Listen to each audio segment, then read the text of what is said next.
அல்லேலூயா.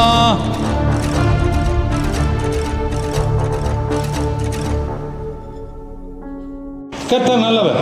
தொடர்ந்து நாம் வேதத்திலிருந்து ஒரு பகுதியை வாசிப்போம். எரேமியா 31:14. எரேமியா 30. ஆசாரியர்களின் ஆத்துமாவை கொழுமையானவைகளினால் பூரிப்பாக்குவேன். என் ஜனங்கள் நான் அளிக்கும் நன்மையினால் திருப்தியாவார்கள் என்று கர்த்தர் சொல்கிறார். அல்லேலூயா. ரெண்டு காரியங்களை இங்க சொல்லி இருக்கிறார். இந்த வசனத்துல ரெண்டு பகுதிகள் வருது. மேற்பகுதி யாருக்கு சொல்லி இருக்குது? ஆசாரியர்கள். ஆசாரியர்கள் என்றால் யார்? ஊழியம் செய்யக்கூடியவர்கள். இந்த ஊழியம் செய்யக்கூடியவர்கள் எங்க இருந்து வந்தவங்க?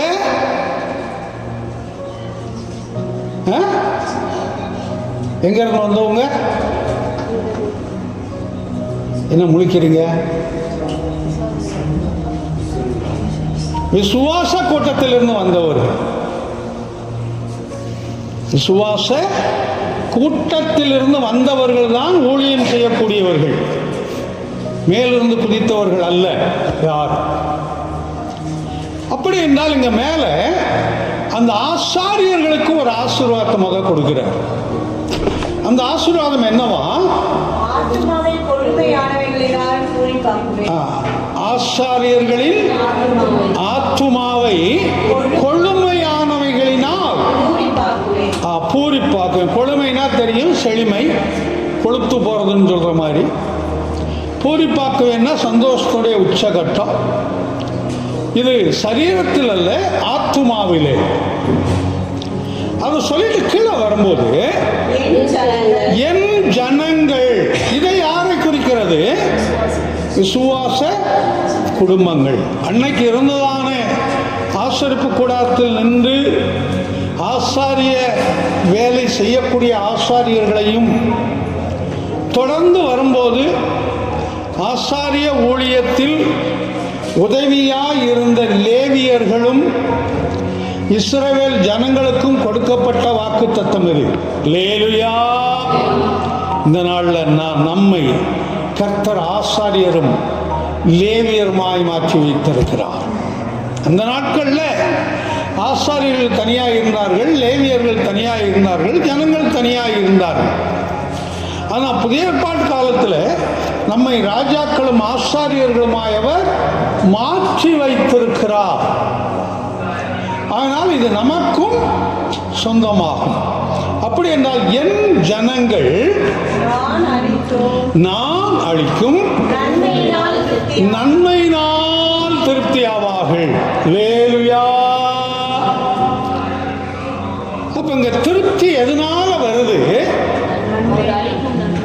தேவன் அளிக்கும் நன்மையினால் வருகிறது. தேவன் அளிக்கும் நன்மையினால் இங்கே திருப்தி என்பது வருகிறது. அல்லேலூயா. ஏன் நான் அளிக்கும் நன்மையினால் சொல்லி இருக்கிறார் இல்லையா? நான் அளிக்கும் நன்மையினால் என்று அவருக்கு தான் திரளான ஐஸ்வர்யம் உண்டு. சரி, வேற?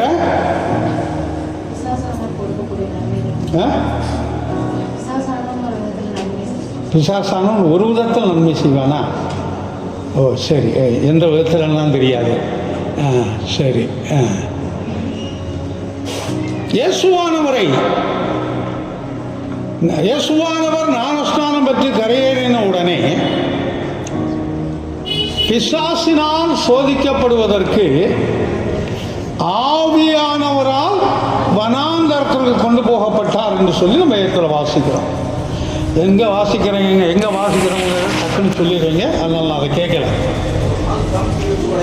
ஆமாம், மற்ற 4ஆம் அதிகாரத்தில் அப்படியே வாசிக்கிறோம்னு சொல்லிடுவீங்க, எனக்கு தெரியல, அதனால் கேட்கல. இருக்கட்டும்.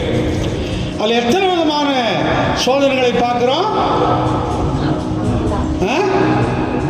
2ஆ 3ஆ 1 2 10 வரைக்கும் சொன்னால் எத்தனை இருக்குது, ஏதாவது ஒன்று கண்டிப்பாக இருக்கும். 3 விதமான சோதனை. அவன் ஒரு சோதனை என்ன சொல்றான், நேர் இந்த ஒரு உயர்ந்த மலையின் மேல் போய் நிறுத்தி, நீர் என்னை தாழ வணங்கினால் இந்த உலகத்தில் இருக்கிற எல்லாத்தையும் உனக்கு கொடுக்கிறேன் என்று அவன் சொல்லுகிறான். இயேசுவானவர் வேத வசனத்தை வைத்து அவன் ஜெயித்தார்னு வாசிக்கிறோம் இல்லையா?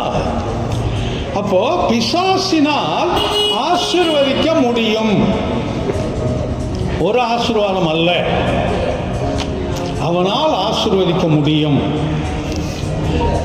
ஆனால் ஒரு குறிப்பிட்ட எல்லைக்கு உட்பட்டது, அந்த எல்லையை அவனால் தாண்ட முடியாது. ஆனால் தேவனுக்கு எல்லை கிடையாது, அது விரிந்து போய்கொண்டே இருக்கும் அவருடைய ஆசீர்வாதம்.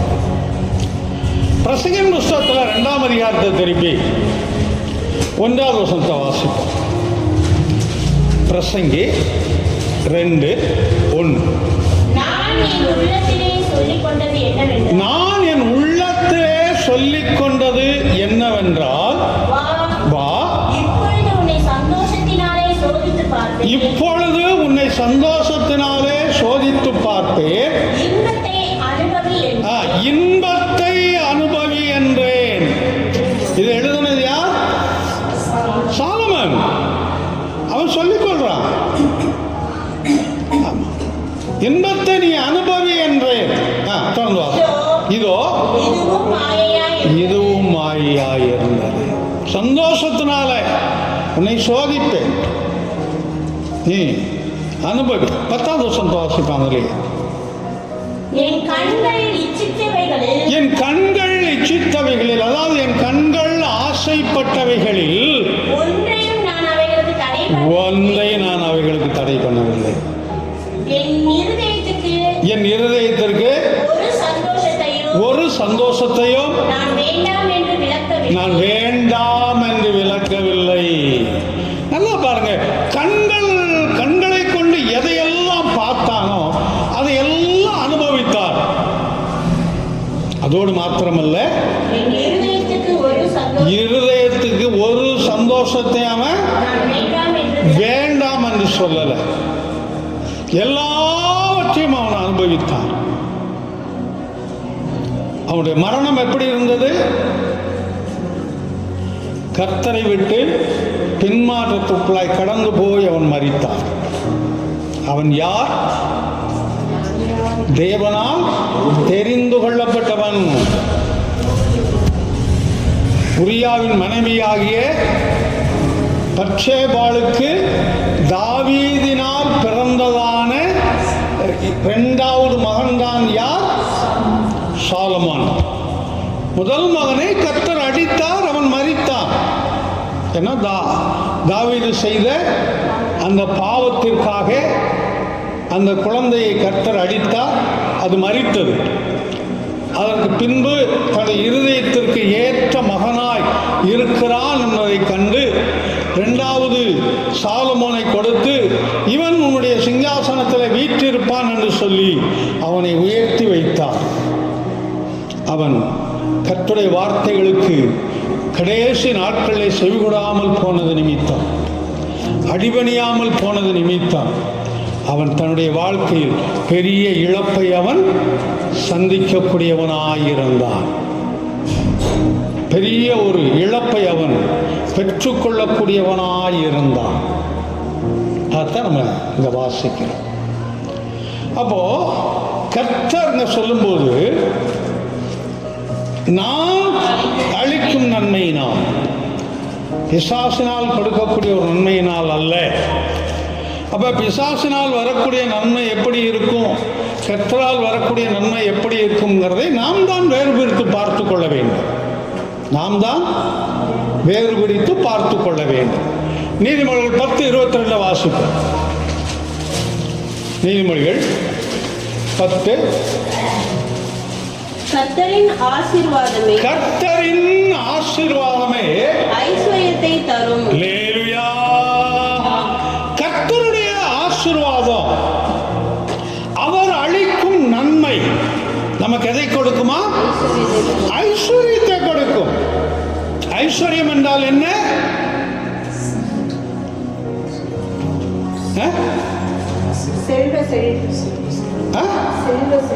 செல்வ செழிப்பு இல்லையா? ஆமா. இந்த மலையாளத்தில் வந்து ஐஸ்வர்யம் என்பதை அழகுன்னு சொல்லுவாங்க. ஐஸ்வர்யம் என்பதை அழகு. அப்படி என்றால் கர்த்தருடைய ஆசீர்வாதம் அவர்களுக்கு உலக பிரகாரமாய் ஒரு ஆசீர்வாதத்தை கொடுக்கிறது மாத்திரமல்ல, சரீர பிரகாரமாய் ஒரு அழகையும் அது கொடுக்கிறது. ஆவிக்குரியபடி நம்முடைய ஆவிக்குரிய வாழ்க்கையில அது ஒரு அழகை கொண்டு வருகிறது. அதான் சொல்லியிருக்குது, கர்த்தருடைய ஆசீர்வாதமே ஐஸ்வர்யத்தை தரும். அதனாலே அதனோடே அவர் வேதனையை கூட்டார். அதனோடே அவர் வேதனையை கூட்டார்னா என்ன அர்த்தம்?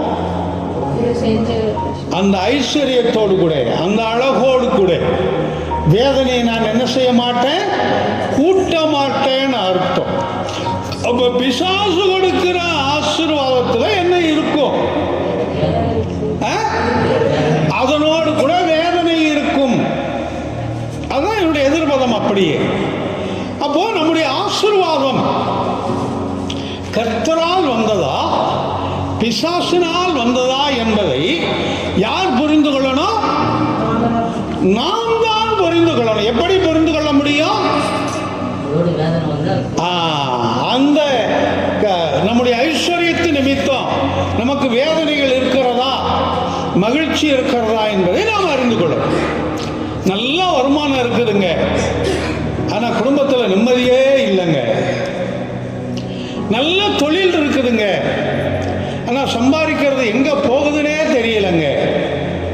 இப்படி எல்லாம் சொன்னால் அதற்கு என்ன அர்த்தம்? என்ன அர்த்தம்?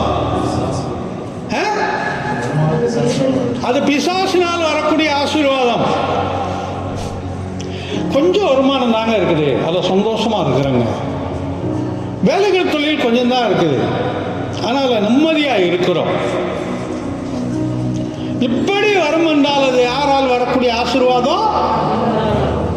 நம் தேவனால் வரக்கூடிய ஆசீர்வாதம். இதை நாம் தான் புரிந்து கொள்ளணும். ஆனா இங்க கர்த்தர் சொல்லும்போது அதுதான் என் ஜனங்கள். ஆமா, அதுல சொந்தம் கொண்டாடுறது, நம்ம சொந்தம் கொண்டாடுறதுங்கிறது வேறு. என் தேவன், என் பிதா, என் தகப்பன், என் தாய், அவர் என்னுடைய சிநேகிதன், என்னுடைய நண்பன், இப்படி நாம் அவரை குறித்து சொந்தம் கொண்டாடுகிறோம் என்பது வேறு. அது எல்லோராலும் சொந்தம் கொண்டாட முடியும். ஆனா அவர் நம்மை குறித்து என்ன சொல்லுகிறார் என்பதுதான் கேள்வி. அவர் நம்ம நாட்டை ஆளக்கூடியதான பிரதமர் மோடியை எனக்கு நன்றாக தெரியும். அமெரிக்க ஜனாதிபதியா?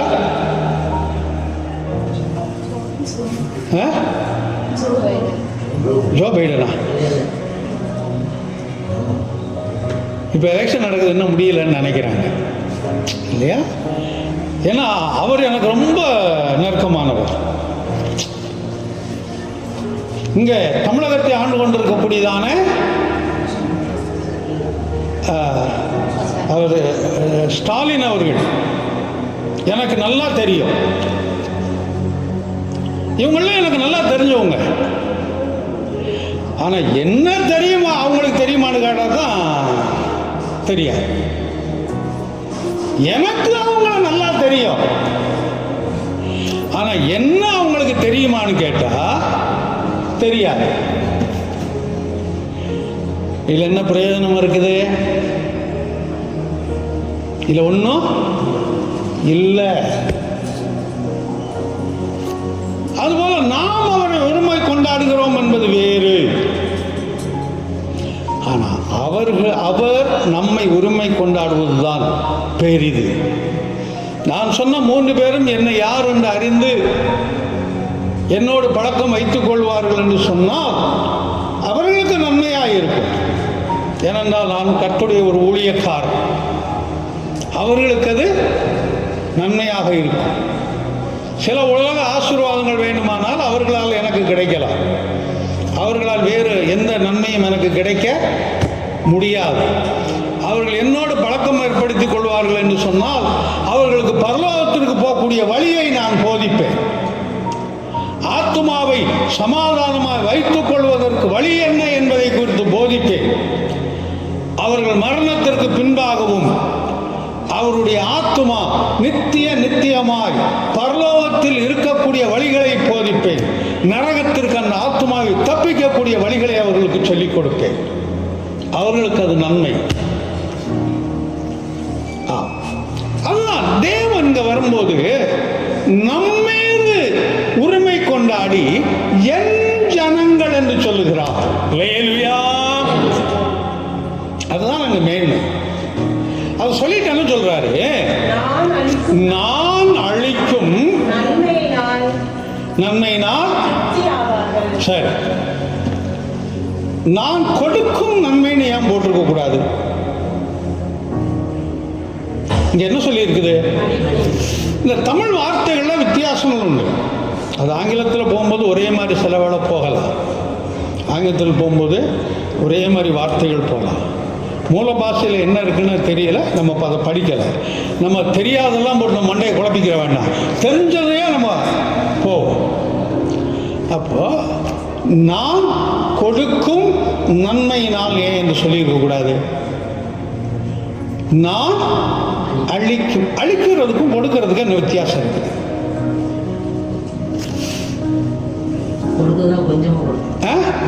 கொடுக்கிறதுனா கொஞ்சமாய் கொடுப்பது, அது அளவு என்னவோ அது நமக்கு கொஞ்சமாய் இருப்பது. அழிப்பது என்றால் தாராளமாய் கொடுப்பது. தாராளமாய் கொடுப்பதற்கு பெயர் தான் அழிப்பது. கொடுப்பது என்பது கொஞ்சமாய் கொடுப்பது. அப்ப ஆனால் என்ன சொல்லி இருக்கிறாரு? நான் அளிக்கும் நன்மையினால். அல்லேலூயா. இந்த நன்மைகள் பல விதங்கள்ல வரலாம். நம்முடைய வேலைகளுக்கு வரணும், தொழில்களுக்கு வரணும், குடும்பத்தை நடத்துவதற்கு வரணும், நம்முடைய வியாதிகள் மாறுவதற்கு வரணும், போராட்டங்கள் மாறுவதற்கு வரணும், நல்ல ஞானங்கள் கிடைப்பதற்கு வரணும். இப்படி இந்த நன்மைகள் அந்தந்த சூழ்நிலைக்கு தகுந்தாற் போல அநேக காரியங்கள் வித்தியாசப்படலாம். அது எப்படி வேண்டுமானாலும் நீங்கள் எடுத்துக்கொள்ளுங்கள், அது உங்களை சார்ந்தது. ஆனா இங்க அவர் சொல்லும்போது என்ன சொல்றாரு? நான் அளிக்கும் நன்மையினால் திருப்தியாவார்கள். அல்லேலூயா. நன்மை என்றால் என்ன? தீமைக்கு எதிர்வரும் நன்மை. தீமைக்கு எதிர்வரும் நன்மை, அவ்வளவுதான். தீமை என்றால் என்ன? நாம் விரும்பாதது, இல்லாவிட்டால் நமக்கு ஏதோ பாதிப்புகளை கொண்டு வரக்கூடியது, ஏதோ பிரச்சனைகளை கொண்டு வரக்கூடியது, ஏதோ சோர்வுகளை கொண்டு வரக்கூடியது, இது எல்லாம் தீமைகள். அவர்களுக்கு எதிரில் நிற்கக்கூடியது நன்மை. அப்படி என்றால் நாம் விரும்பக்கூடியது, நாம் ஏற்றுக்கொள்ளக்கூடியது, நமக்கு அது பலன் அளிப்பது, பதில் கொடுப்பது, பலன் செய்வது, இப்படி எப்படி வேண்டுமானால் அதை மாற்றிக்கொள்ளலாம். அப்படி என்றால் அந்த நன்மையினால் திருப்தியாக்குகிறார். அல்லேலூயா. திருப்தி என்றால் என்ன? போதும் என்று சொல்லக்கூடியது. இந்த போதும் என்று சொல்லக்கூடியது மனிதனுடைய வாழ்க்கையில எந்தெந்த இடத்துல வரும்? சாப்பிடும்போது, வேற வேற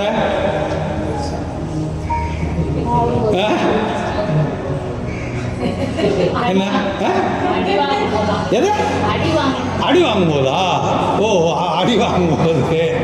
சரி, சரி, அடி வாங்கும் போது நம்ம போதும் போதும்னு சொன்னாலும் அவங்க கூட மடங்கு அடிச்சுட்டு தான் இருப்பாங்க. சாப்பாட்டு ஒன்றுல தான் அந்த போதும் என்றதான ஒரு திருப்தி காணப்படும். அந்த திருப்தி எது வரைக்கும்? அந்த கை கழுவுற வரைக்கும். கை கழுவிட்டு எந்திரிக்கும் போது அடே இந்த குழம்பு கொஞ்சம் நல்லா இருந்துச்சே, இதை விட்டு நம்ம கொஞ்சம் அது வாங்கியிருக்கலாமே, அடே இந்த ரசம் விட்டோமே கொஞ்சம் வாங்கியிருக்கலாமே, இன்னும் ஒரு கொஞ்சம் தோசை வாங்கியிருக்கலாமே, இதெல்லாம் அது தோன்றும். அப்படி என்றால் இந்த போதும் என்ற இந்த ஒரு வார்த்தை அந்த சாப்பாட்டில் உட்காரும்போது மட்டும் சாப்பிட்டு அந்த எந்திரிக்கிற வரைக்கும் அது. இந்த சாப்பாட்டை பிரித்து சொன்னால் என்னன்னு அதை சொல்லுங்க பார்க்கலாம். பிரித்தல் இந்த சாப்பாடு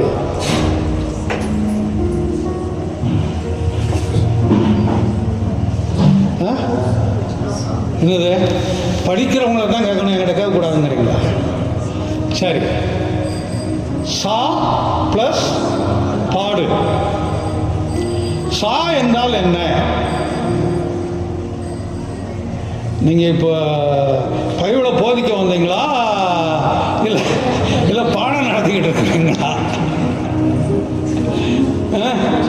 சா என்றால் மரணம். சா என்றால் மரணத்திற்கு ஒரு வார்த்தை இது உண்டு, சாங்கிறது. சாவு, அதிலிருந்து வந்ததுதான் சாவு. சாவு என்றால் என்ன? மரணத்தை குறிக்கக்கூடியது, இறந்ததை குறிக்கக்கூடியது. பாடு என்றால் அது நமக்கு தெரியும், அதெல்லாம் அது ஒரு லிஸ்ட்டே போட்டு கொடுப்போம். பெரிய லிஸ்ட் இல்லை, மளிகை கடை லிஸ்ட் மாதிரி பெரிய லிஸ்ட்டே போடுவோம். அப்போ அதை பிரித்தது என்ன? சாவு பிளஸ் பாடு. சாவு பிளஸ் பாடு.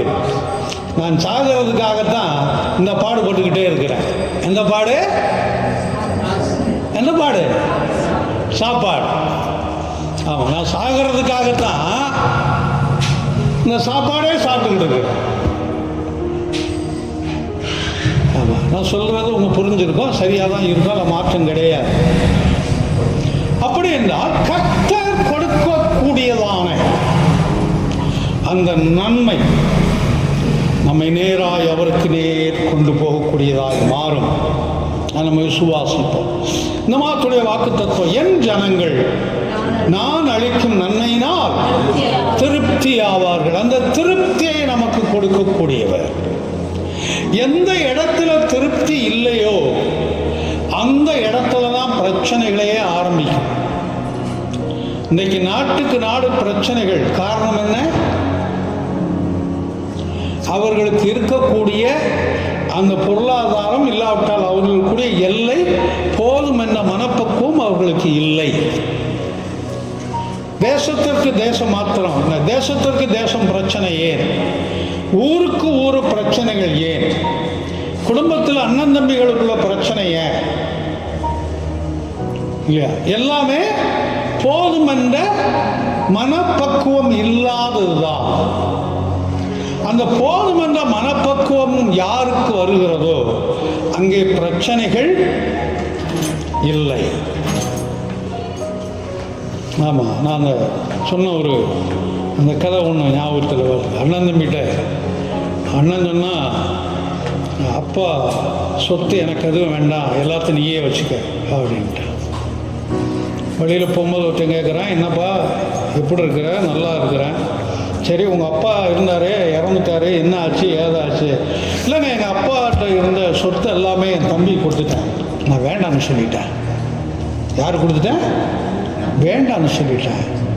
அவங்க அந்த வந்த மனுஷன் பார்த்துட்டு, உன்ன மாதிரி தான்ப்பா இருக்கணும், ஏன்னா விட்டு கொடுக்குற மனப்பான்மை தான் வேணும். இன்றைக்கி அது ரொம்ப குறைவாது, இல்லாமல் போச்சு. எப்படி எப்படி நிலம் இருந்ததா, பணம் இருந்ததா, நகையாக இருந்துச்சா, எப்படி இருந்துச்சு, எவ்வளவு இருந்துச்சு? எல்லாம் கடனாக இருந்துச்சு. ஒரு 10 லட்சம் என்ன இருந்துச்சு? கடனாக இருந்துச்சு. அதெல்லாம் யாருக்கு கொடுத்துட்டேன்? தம்பி கொடுத்துட்டேன். அவன் எந்த அளவுக்கு அவன் திருப்தியாக இருந்திருக்கிறாங்கிறத பாருங்க. இல்லை ஆமாம், பொதுவாகவே இந்த மூத்தவன் மேலே தான் எல்லா பாரமும் விழுதும். மூத்தவன் மேலே வீட்டில் மூத்தவன் மேலே தான், அது அப்பா அம்மா இருந்தாலும் சரி, இல்லை என்று சொன்னாலும் சரி, எல்லா பாரமும் அவர்களை சேர்ந்தது. இன்றைக்கு அதை ஏற்றுக்கொள்கிறவங்க யாரும் இல்லை.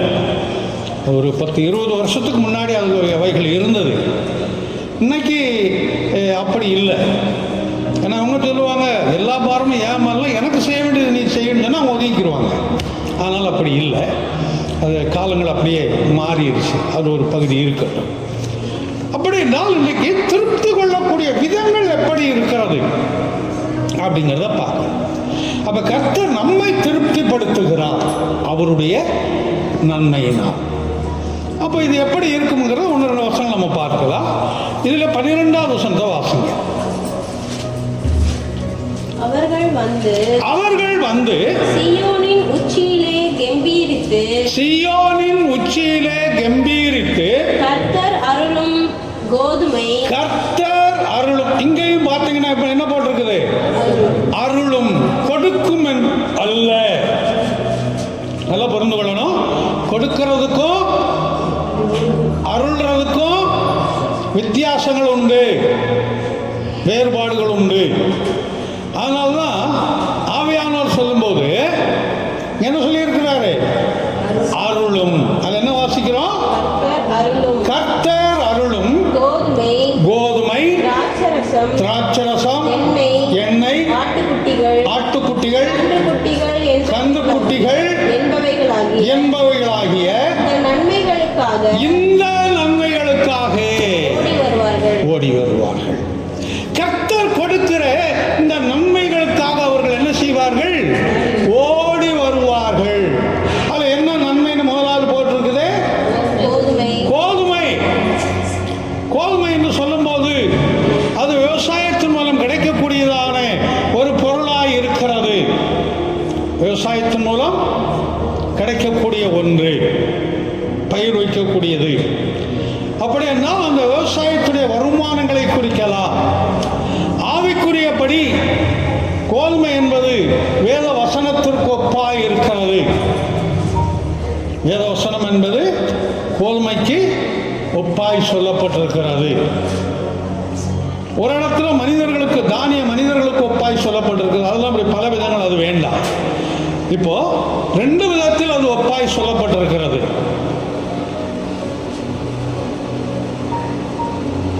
ரூல்ஸ் கான்டாக்ட் இருக்கான்னு தெரியல. சரி, பார்த்துக்கலாம், உட்காருங்க பார்த்து அப்புறம் பார்த்துக்கலாம். அப்போ ஒன்று கோதுமை என்று சொல்லும்போது அது ஒரு தானிய வகை. அது நமக்கு விவசாயத்தில் வரக்கூடிய பலன், நம்முடைய முதலீடுகள், நம்முடைய சொத்துகள். ஆவிக்குரியபடி வரும்போது வேத வசனத்திற்கு ஒப்பாய் சொல்லி இருக்கிறது. இது ஒன்று. 2வது வரும்போது திராட்சரசம் என்பது வேதத்தில் மருத்துவத்திற்கு ஒப்பாய் சொல்லப்பட்டது. 2வது திருவிருந்து, கர்த்தருடைய பந்தியில கலந்து கொள்றோம். நம்முடைய பாவத்தை சுத்திகரிக்கும்படியாய் இயேசுவினுடைய இரத்தத்திற்கு ஒப்பாய் சொல்லப்பட்டது. இது ஆவிக்குரியபடி. எழுத்தின்படி திராட்சரசம் என்பது அந்த நாட்களில் மிகவும் விரும்பி சாப்பிட்ட, அதாவது குடித்த ஒரு பானம். அது விலையேறப்பட்ட ஒன்று. அவர்கள் குடித்த ஒரு பானமாய் இருக்கிறது. இது சரி. 3வது எண்ணெய். எண்ணெய் என்பது ஆவிக்குரியபடி அபிஷேகத்திற்கு ஒப்பாய் சொல்லப்பட்டிருக்கிறது. எண்ணெய் என்பது ஆவிக்குரியபடி அபிஷேகத்திற்கு ஒப்பாய் சொல்லப்பட்டிருக்கிறது. எழுத்தின்படி பொருளாதாரத்திற்கு ஒப்பாய் சொல்லப்பட்டிருக்கிறது. எண்ணெய் ஒரு வியாபாரம் செய்கிறார்கள், அதில் நல்ல ஒரு முதலீடு, நல்ல ஒரு பணங்கள் வருகிறது, ஆகையினால் அது சொல்லப்பட்டிருக்கிறது. அப்போ இது நீங்கள் எப்படி எடுத்துக்கொண்டாலும் சரி, அவைகள் ஒன்று. தொடர்ந்து வரும்போது ஆட்டுக்குட்டிகள். ஆட்டுக்குட்டிகள் என்று சொல்லும்போது ஆவிக்குரியபடி எடுத்துக்கொள்வீர்கள் என்று சொன்னால் ஆத்துமாக்கள். எழுத்தின்படி ஆத்துமாக்களை குறிப்பது. சரீரப்பிரகாரமாக நம்ம கொள்ள வேண்டும் என்றால் நம்முடைய பொருளாதாரத்தை குறிப்பது. அடுத்தது கன்றுக்குட்டியும் பொருளாதாரத்தை குறிப்பது. அதோடு தேவனுக்கு பலி கொடுப்பது. வேதத்தில் நீங்க ஆடு பலி கொடுக்கிறது ஒரு சில இடத்துல தான் இருக்கும். மற்ற இடங்களில் எல்லாமே கன்றுகளைத்தான் பலி செலுத்தினார்கள். ஒரு சில இடம் தவிர மற்ற இடங்கள் எல்லாம் கன்றுகளைத்தான், மாடுகளைத்தான் அவர்கள் பலி செலுத்தினார்கள். அப்படி என்றால் இதில் ஆவிக்குரியபடி கன்று என்று சொல்லும்போது பலி செலுத்தக்கூடியது. நம்மை நாம் என்ன செய்ய வேண்டும்? ஆண்டவருக்கென்று விட்டு கொடுக்க வேண்டும். நாம் பலி செலுத்த வேண்டும் அவருக்குள்ளாய். நம்ம உலக பிரகாரமாய் சொல்லும்போது அது ஒரு மாட்டு மந்தையை குறிக்கக்கூடியது. அதுவும் பொருளாதாரத்தை குறிக்கிறது. ஆட்டு மந்தை, மாட்டு மந்தை, எண்ணெய், திராட்சரசம், கோதுமை, இவைகளெல்லாம் எழுத்தின்படி பொருளாதாரத்துடைய மேன்மை, செழிப்பை குறிக்கக்கூடியது. அவைக்குரிய காரியங்கள் அதற்கு என்ன என்று சொன்னேன். அப்படி என்றால் இவைகள் எல்லாம் பார்த்து யார் ஓடி வருவார்கள்?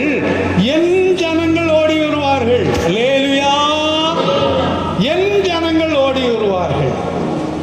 தொடர்ந்து அவர்களுடைய ஆத்துமா நீர்ப்பாய்ச்சலான தோட்டம் போல இருக்கும். அல்லேலூயா! இதெல்லாம் வரும்போது அவருடைய ஆத்மா எப்படி இருக்குமா?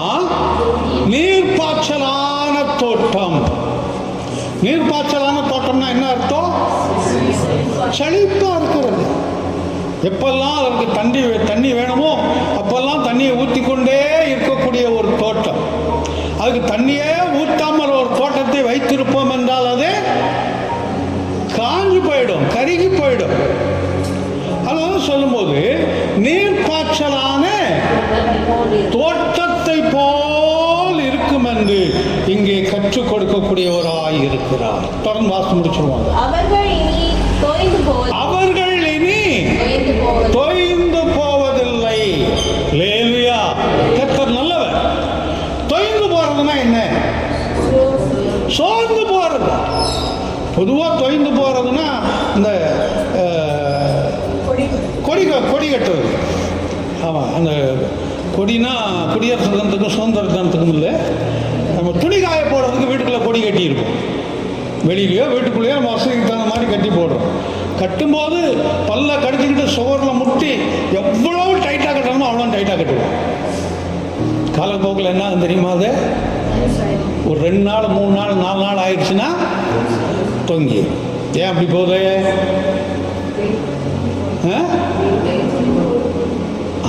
அது ஏன்னு தெரியாது, தொங்கி போகுது, அவ்வளோதான். அதான் தொங்கி போகிறது தான் தொய்ந்து போவது.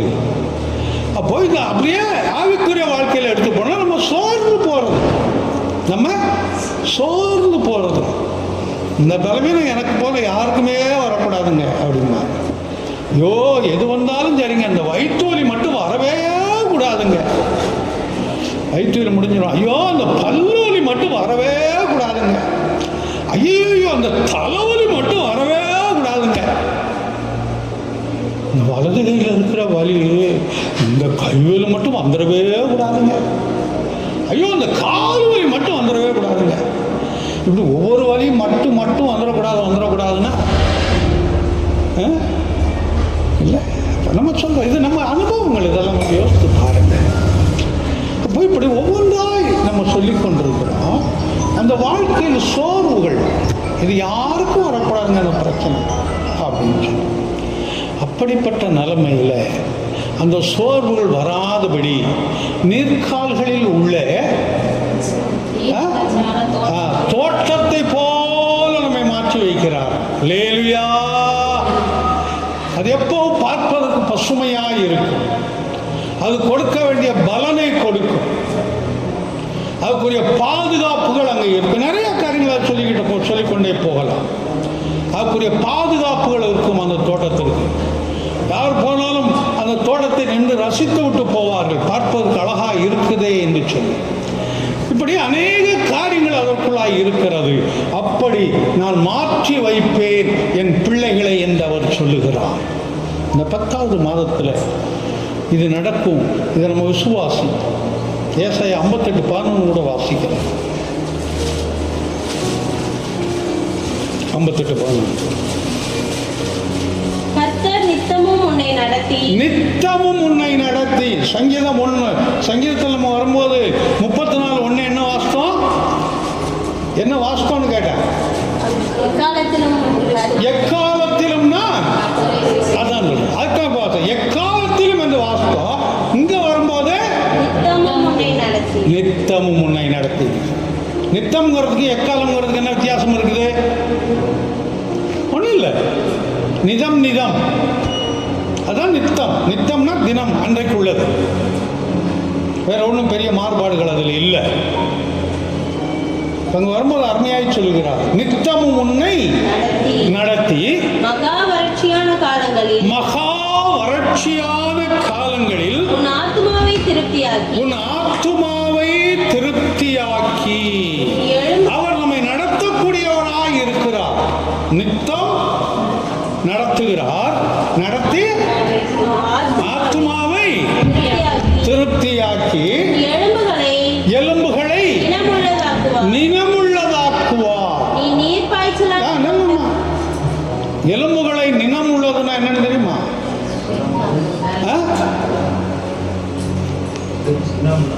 எலும்புகளை நினம் உள்ளது அப்படின்னா அந்த நினம்னா என்னன்னு தெரியுமா? கொழுப்பு. கொழுப்பு. சூப்பு போடுறதுக்கு கால் வாங்கி போடுறீங்க. அது எந்த காலம், அது அவருடைய சூழ்நிலை. நான் சொல்ல வரேன். சில வீட்டுகளுக்கு போனால் அவங்க தட்டு பார்த்தோம்னா நடுவில் முழுவதும் சொட்டை சொட்டையாக இருக்கும். அந்த தட்டில் நடுவில் மட்டும் சொட்டை சொட்டையாக இருக்கும். சுற்றி விட்டோம்னா சுத்தம் அந்த தட்டு. ஏன் சொட்டையாக மாறிச்சு நடுவில்? ஆமாம், கரண்டியை வச்சு தட்டுறது இல்லை. இந்த எலும்பு எடுத்து தொட்டு தொட்டு தொட்டு தொட்டு தட்டிக்கிட்டு இருக்கும். அதுக்குள்ளே இருந்து என்ன உழுதான்? ஊன், கொழுப்பு. அது ஊன்னு சொல்லுவாங்க. சில நேரம் எடுத்து வாயில் வச்சு அப்படின்னு உழிஞ்சா வாய்க்குள்ள போகும்போது நேரம் தொண்டைக்கு போகணும். அப்படின்னு சிலர் உடச்சிட்டு ஸ்பூன் ஊதுவாங்க, கீழே விழுக்கும். சிலர் ஸ்பூன் எடுத்து அது அவங்கவுங்க வசதி. அதெல்லாம் அதுக்குள்ளெல்லாம் நான் கடந்து வரல. அதுக்குள்ள அதை எலும்பு மஜ்ஜை என்று சொல்லுவார்கள். மற்றொரு இதில் போகும்போது அதை மஜ்ஜை. இந்த எலும்புக்கு இந்த மஜ்ஜை ரொம்ப முக்கியமானது. இந்த எலும்பு மஜ்ஜையினுடைய வேலை என்னன்னு தெரியுமா? எலும்பு ஸ்ட்ரென்த்தா ஆகிறதா, ஆக்ஷன் கொடுக்கிறதா? சரி, வேற எலும்பு மஜ்ஜை எங்க இருக்கும்? எலும்புக்கு உள்ள இருக்கும். எலும்புக்கு உள்ள இருக்கிறது எப்படி ஆக்ஷன் கொடுக்கும்? இந்த இடத்துல ஆக்ஷன் வரணும். இப்போ இது ஒடிஞ்சிட்டுல இருக்கணும். மேலே எங்களையும் இங்கேருந்து இது வரைக்கும் இருக்குது, இங்கேருந்து இது வரைக்கும் இருக்குது இல்லையா? எலும்பு மஜ்ஜையினுடைய முக்கியமான வேலை ரத்தம் சுரக்க வைப்பது. மாமிசத்தின் உயிர் எதில் இருக்குது? அப்படிதான் வேதத்தில் வாசிக்கிறோம். நம்ம ஒரு மனிதனுக்கு ரத்தத்தை எல்லாம் எடுத்தாச்சுன்னு சொன்னால் தானே அப்படியே சுத்திரம், ஒரு பிரச்சனை இல்லை. இந்த நரம்பு, இந்த கையில் இருக்க நரம்பை அறுத்து விடுவார்கள் என்று சொன்னார். அதனால பழைய நாட்களில் வந்து இந்த குதிங்கால் நரம்பை வெட்டுறதுன்னு சொல்லுவாங்க ரவுடிகளை. அதை வெட்டி விட்டால் ரத்தம் போயிடும். ஒன்று அவன் சாகணும், இல்லை மருத்துவம் பார்த்தாலும் அதுக்கப்புறம் அவனால் எதுவுமே எந்த வேலையும் செய்ய முடியாது. அப்போது மாமிசத்தின் உயிர் ரத்தத்தில் இருக்கிறது. இந்த ரத்தத்தை உருவாக்கக்கூடியது என்ன? எலும்புக்குள்ளாக இருக்கக்கூடிய மஜ்ஜை. அதுதான் நம்ம அழகாக சாப்பிட்றோமே கொழுப்பு அப்படின்னு எடுத்தால் அதுக்கு உள்ளே போகுது. அதுதான் அங்கே வாசிக்கிறேன். இப்போ வாசிமாங்க. நீ நீர் பாய்ச்சலான தோட்டத்தை போலவும். அதுக்கு மேல உள்ள வசந்த வாசம். இப்போ பகுதி வாசம். எலும்புகளை நினமுள்ளதாக்குகிறார். அந்த எலும்புக்குள்ள எதை கொடுக்கிறாரு? நினத்தை கொடுக்கிறார். எதற்காக? நம்முடைய உயிர் நீடித்திருக்கும்படியாய், ரத்தம் சுரப்பதற்காக. அதிகமாக ரத்தம் ஊற வேண்டும் என்றால்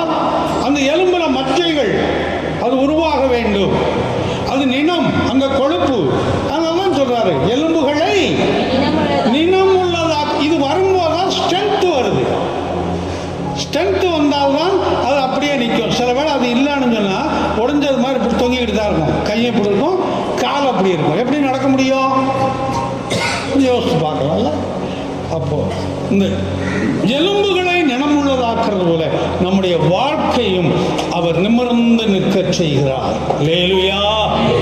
அவர்களோ முறிந்து விழுந்தார்கள், நாங்களோ எழுந்து நிமிர்ந்து நிற்கிறோம். அல்லேலூயா. அந்த நிமிர்ந்து முக்கியமான ஒரு வார்த்தை. நாம் எழுந்து நிமிர்ந்து நிற்க வேண்டும் என்றால் நம்முடைய முதுகு தண்டுவடம், ஃபைனல் கார்டு என்று சொல்வது மிகவும் முக்கியமான ஒன்று. அதில் பிரச்சனை வந்துருச்சுன்னா ஒன்றும் பண்ண முடியாது, குனிஞ்சுக்கிட்டு தான் இருக்கும். இந்த பெண்களுக்கு இந்த சிசரிங் பண்ணி குழந்தைகள் எடுப்பார்கள் என்று சொன்னால், அந்த ஆப்ரேஷன் பண்ணி குழந்தைகள் எடுப்பார்கள் என்று சொன்னால் காலப்போக்கில் அவங்களுக்கு அந்த பிரச்சனை உருவாகும். காரணம், அவர்கள் நன்றாய் அவர்களை குனிய வைத்து அந்த முதுகு தண்டு வடத்தின் நடுவிலே ஊசியை போடுவது. அது அப்போ தெரியாது. காலம், அந்த வயதுகள் மாற மாறதான் அவருடைய பாதிப்புகள் என்னவென்று தெரியும். அப்போ எலும்புகளை அவர் உறுதிப்படுத்துகிறார். அதை சொல்லிட்டு வரும்போது அடுத்த வரையில் என்ன சொல்றாரு? நீ நீர்ப்பாய்ச்சலான தோட்டத்தை போலவும் வற்றாத நீரூற்றை போலவும் இருப்பாய். நீர்ப்பாய்ச்சலான தோட்டம் மேல பார்த்துட்டோம் ஏற்கனவே. அதோடு கூட வற்றாத நீரூற்றை போல் இருப்பாய். வற்றாத நீரூற்று என்றால் என்ன? எப்பவும்னா ஆமா, அது மே மாசம் வந்தாலும் சரி. நமக்கு மே மாசம்லாம் சொல்ல வேண்டாம், இப்போ சொல்லலாம் அக்டோபரே சொல்லலாம். அக்டோபர் மாதம், ஏன்னா அப்படிதான் வெயில் அடிக்குது. அக்டோபர் மாதம் வந்தாலும் சரி, அதில் தண்ணீர் குறைந்து போகாது. இந்த இப்படி தண்ணீர் கூடுமான வரைக்கும் எந்த இடத்துல இருக்கணும்னு சொன்னால், கற்பாறைகள் நிறைந்த இடத்துல இருக்கிற தண்ணீர், மலைப்பிரதேசங்களில் கற்பாறையில் உருவாகிற தண்ணி எந்த வெயில் வந்தாலும் அது குறையாத அந்த இடத்துல தண்ணி இருந்துகிட்டே இருக்கும். சின்ன ஒரு டம்ளரில் ஊற்றுற மாதிரி தண்ணி வந்துக்கிட்டே இருக்கும். அங்கே பார்த்தோன்னா ஒரு சின்ன தொட்டி மாதிரி அதில் தண்ணி கிடந்துக்கிட்டே இருக்கும். அது அதில் இயற்கையில் உருவாகிறது. எந்த வெயில் காலம் வந்தாலும் அந்த இடங்களில் தண்ணி குறைந்து போகாது. அந்த கற்பாறையில் இருக்கக்கூடியதான தண்ணீர். இந்த கற்பாறை எங்கே இருக்கக்கூடியது? மலை மேலே இருக்கக்கூடியது, அதுதான் கற்பாறை. அப்போ மலை மேலே இருக்கக்கூடியதை இன்னொரு மொழியில் சொல்லணும்னு சொன்னால், கண்மலையை மலை என்று சொல்லுகிறோம். கண்மலை கிறிஸ்துவே. அந்த கண்மலை கிறிஸ்துவே. அவரிடத்திலிருந்து வரக்கூடிய ஆசீர்வாதங்கள் நமக்கு குறைந்து ஊற்றெடுத்து கொண்டே இருக்கும். அவர் வற்றாத ஜீவநதியாய் இருந்து கொண்டே இருக்கிறார். அவர் கொடுக்கிற அந்த ஆசீர்வாதங்கள் நமக்குள்ளாய் ஊறிக்கொண்டே இருக்கும். அது ஒரு நிறைவான ஆசீர்வாதத்தை கொடுக்கக்கூடியதாய் இருக்கும். நிறைய காரியங்கள் அப்படியே சொல்லிக்கொண்டே போகலாம், அதெல்லாம் சொல்றதுக்கு நேரம் இல்லை. சுருக்கமாக 2 காரியம், இந்த ஒரே ஒரு காரியம், இந்த நன்மை எங்கே கிடைக்குதுங்கிறத மாத்திரம் சொல்லி முடிக்கிறேன். 36:8 சங்கீதம் 36:8. உமது ஆலயத்தில் உள்ள சம்பூர்ணத்தினால். சம்பூர்ணம்னா என்ன? சம்பூர்ணம்னா முழுமை. பூரணம் என்பது ஒரு முழுமை தான். சம்பூர்ணம் என்பது குறைவற்ற ஒரு முழுமையை குறிக்கக்கூடியது. அதுதான் முழுமைன்னு சொல்லி. அப்ப இங்க அருமையாய் சொல்லுகிறார். என்ன சொல்றாரு? உமது ஆலயத்தில் உள்ள சம்பூர்ணத்தினால். அல்லேலூயா. சம்பூர்ணம்னு சிலருக்கு பெயர் உண்டு. அது இந்த பகுதியில் அந்த பெயர்லாம் வைக்க மாட்டாங்க. நீங்கள் மதுரைக்கு தெற்க போயிடணும். மதுரை, திருநெல்வேலி, தூத்துக்குடி, நாகூர், கன்னியாகுமரியில் அப்படி இருக்குதாங்கிறது எனக்கு தெரியல. அது இருக்கிறதுக்குள்ள வாய்ப்புகள் குறைவு. மதுரை, திருநெல்வேலி, தூத்துக்குடியில் அந்த பெயர்கள் அதிகமாக இருக்கும். சம்பூர்ணம், பூரணம் அப்படிங்கிற பேரெல்லாம் அந்த பகுதியில் நிறைய. அப்போ இங்கே வரும்போது சம்பூர்ணத்தினால் அவர் திருப்தி அடைவார்கள். திருப்தியாக்கக்கூடியவர், அதான் திருப்தி அடைவார்கள். அப்போ அந்த திருப்தி எங்கே இருக்குது? ஆ? ஆலயத்தில். நம்ம என்ன வேலைகளுக்கு போனாலும் தொழில்களுக்கு போனாலும், ஆனால் ஆலயத்தில் வரும்போது அங்கு கிடைக்கக்கூடிய திருப்தி தான் நமக்கு நிரந்தரமானது. நமக்கு ஆலயம் அல்ல, சபை. நாம் சபைக்குள்ளாய் வரும்போது அந்த சபையில் கிடைக்கக்கூடிய அந்த திருப்தி, நம்முடைய சோர்வி நிமித்தம், நம்முடைய பலவீனத்து நிமித்தம் நமக்கு வரக்கூடிய அந்த திருப்தி, நம்முடைய வேலைகள் தொழில்களுக்குரிய திருப்தி, எல்லாவற்றையும் ஆவியானவர் இங்கே வைத்திருக்கிறார். இந்த வார்த்தைகளை நாம் தியானிக்கும் போது, கர்த்தருடைய சமூகத்திலே நாம் காத்திருக்கும் போது, நம்முடைய பாரங்களை அவரிடத்திலே ஊற்றி விடும்போது, நமக்கு அந்த போதுமான திருப்தியை நமக்கு கொடுக்கக்கூடியவராய் இருக்கிறார். ஆகையினால் அவர் நம்மை திருப்திப்படுத்தி நடத்தக்கூடியவர். அல்லேலூயா! நம்மை திருப்திப்படுத்தி நடத்தக்கூடியவர். என் ஜனங்கள் நான் அளிக்கும் நன்மையினால் திருப்தி ஆவார்கள். அந்த திருப்தியை நிச்சயமாக நமக்கு கர்த்தர் கொடுப்பார். அதை விசுவாசிப்போம். எல்லாம் அப்படியே முழங்கால் படியிடுவோம்.